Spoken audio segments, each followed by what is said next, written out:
สันซีทุกคนสู้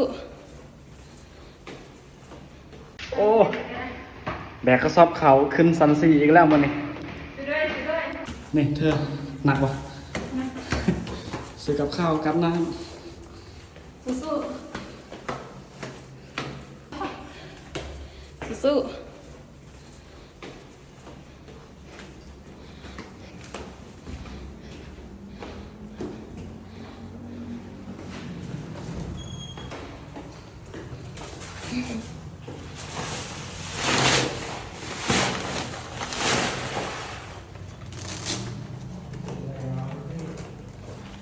ซื้อข้าวให้สวัสดีครับ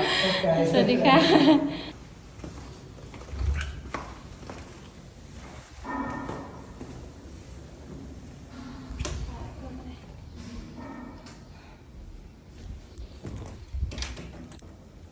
นี่